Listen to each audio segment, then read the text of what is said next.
Assalamualaikum.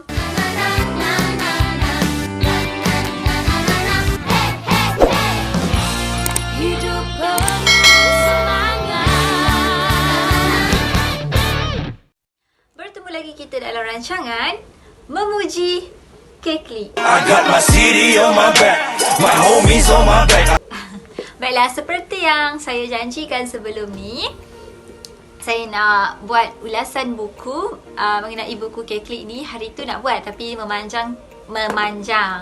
tapi memandangkan unboxing book tersebut terlampau panjang disebabkan saya seperti meluahkan perasaan ya.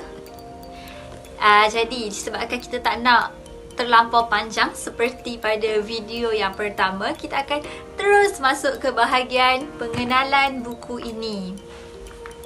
Okey, sebelum tu saya bagi tahu dulu basic buku ni. Dia ada pengenalan, dia adalah bermula dengan cerita mengenai ahli kumpulan Keklik. Kemudian terdapat 8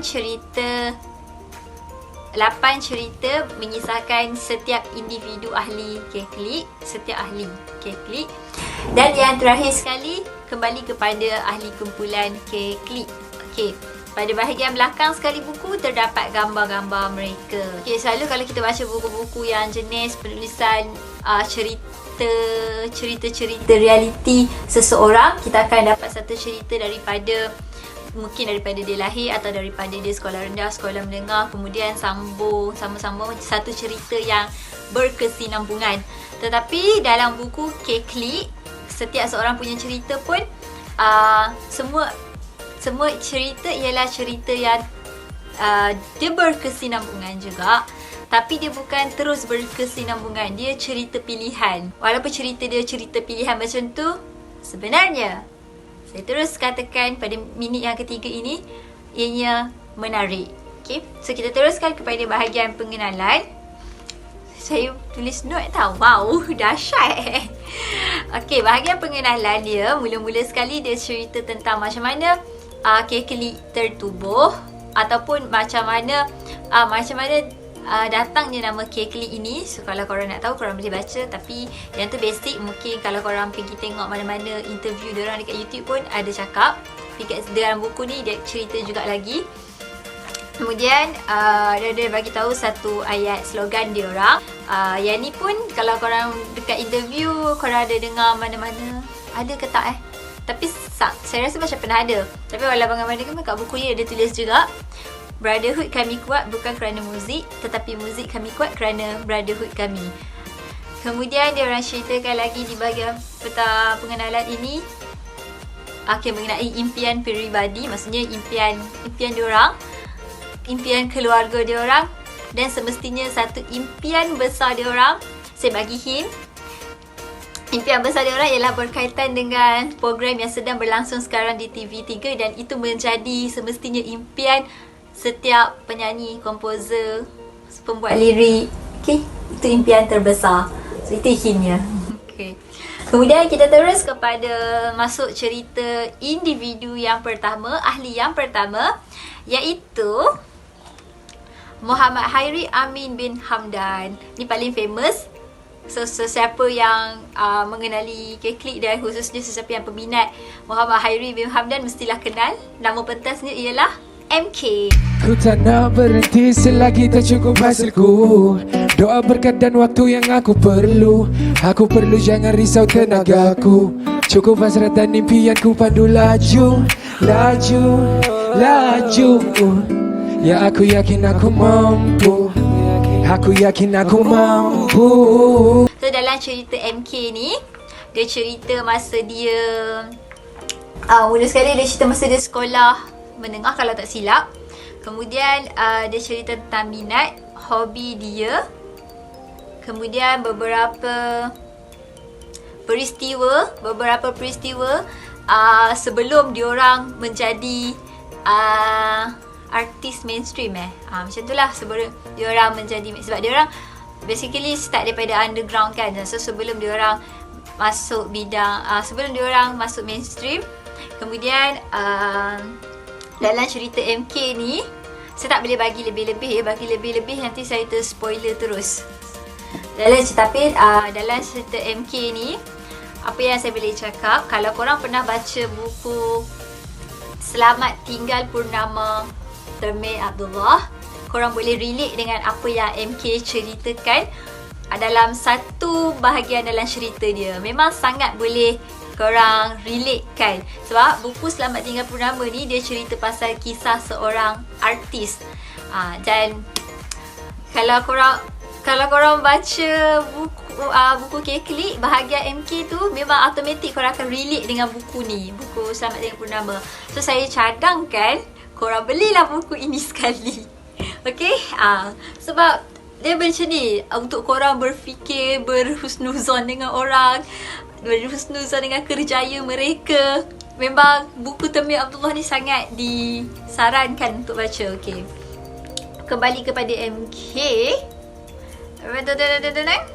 Okay, ada satu dalam bahagian buku bab dia ada cakap tentang konsert RTM.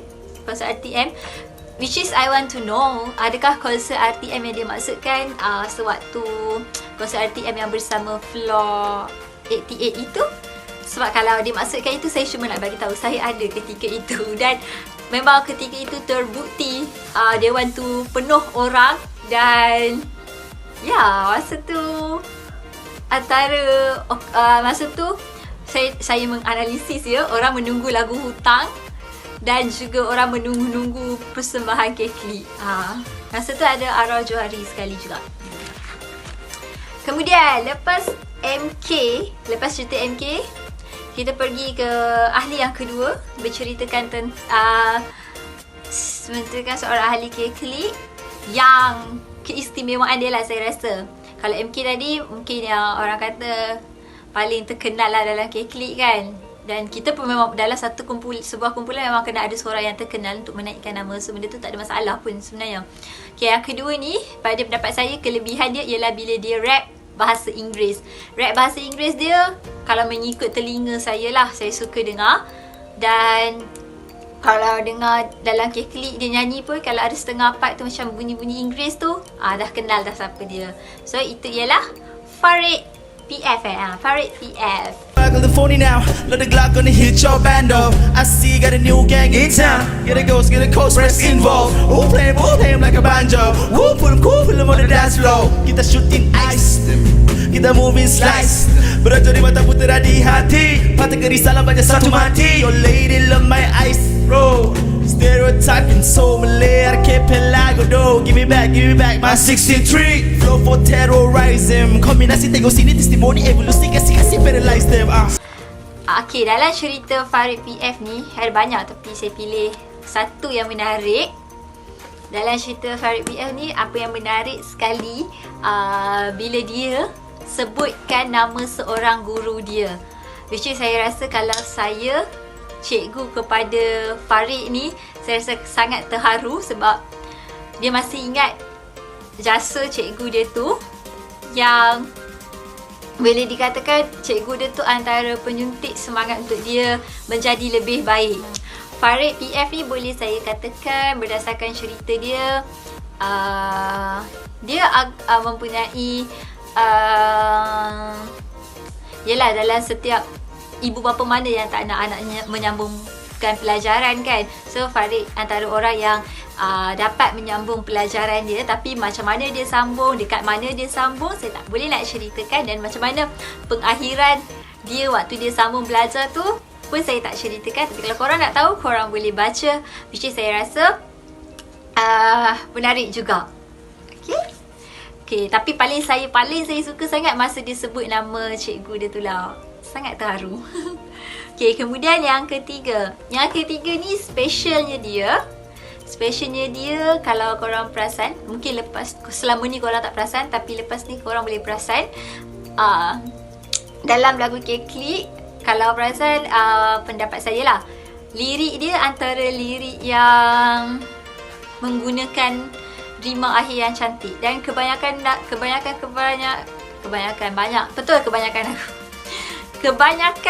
lirik-lirik lagu dalam Keklik, bahagian dia pada pandangan saya cantik. Lirik dia selalu cantik sebab dia banyak menggunakan rima akhir yang sama. Itu pandangan saya lah. Tak tahu pandangan orang lain, tapi saya suka orang yang boleh buat lirik yang gunakan rima akhir yang sama. Dan tak sebut lagi nama dia. So nama dia ialah Jinelo. 5 tahun lalu sekumpulan niat nak cipta lagu, bersama hadap jalan berliku, hingga waktu bertukar waktu. Tak pernah tanggung selagi mampu. Aku tuju yang ku mahu. Okay, Jinelo dia cerita masa sekolah dia sekejap. Kemudian Jinelo dia ceritakan macam mana pendidikan dia. Kemudian dia ceritakan macam mana dia libatkan diri as a performer, tapi masa tu bukan dalam mainstream lagi. Kemudian dia ceritakan macam adakah as a performer masa tu dia boleh berjaya ataupun tidak. Kemudian ada, kalau korang dengar lagu Mimpi. Lagu Mimpi lirik oleh Jinelo. Banyak drama, wow, terima kasih. Tak kerja nama, wow, tapi kayak dikejar. Hasil kerja keras, tapi mereka tak nampak.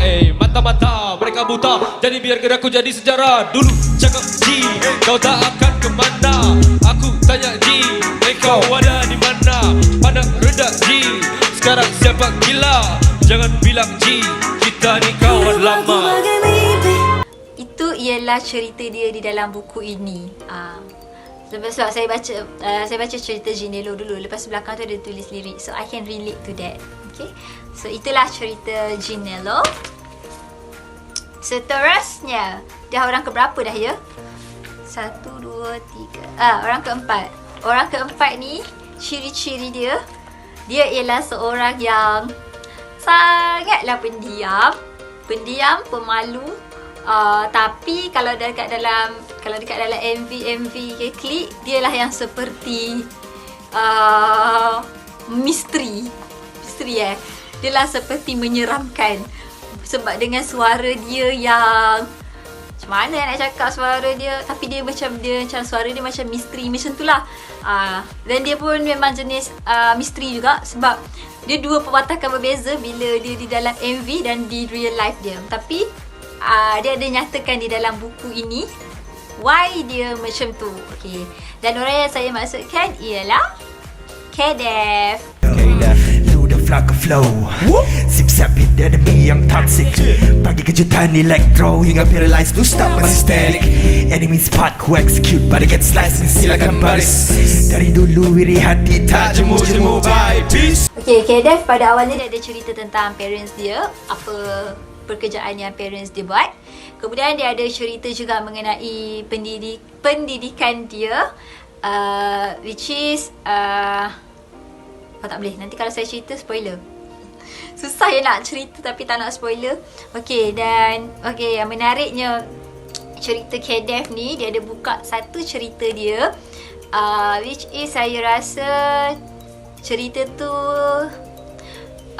kalau saya sebagai dia, setiap kali saya ingin melakukan kesalahan dalam hidup saya akan mengenangkan peristiwa itu. Sebab peristiwa itulah seumpama peluang kedua untuk dia. Andai kata masa itu jadi sebaliknya, tak ada apa pun yang dia boleh buat. Tapi disebabkan itu ialah macam seumpama peluang kedua, dan semoga itulah menjadi peristiwa yang boleh dia ingat, yang boleh dia rasakan tak lama. Semua kejayaan, apa benda yang dia lakukan semua ni tak lama, dan bila-bila masa saja boleh berubah. Dan jadikanlah peristiwa tu sentiasa menjadi peringatan untuk dia, which is tak semua orang akan dapat peristiwa macam tu. Kalau dia dapat, maksudnya dia menyeramkan, tapi itulah satu orang kata semangat untuk kita terus melakukan perubahan yang lebih baik dalam hidup. Macam itulah. Okey, kemudian saya teruskan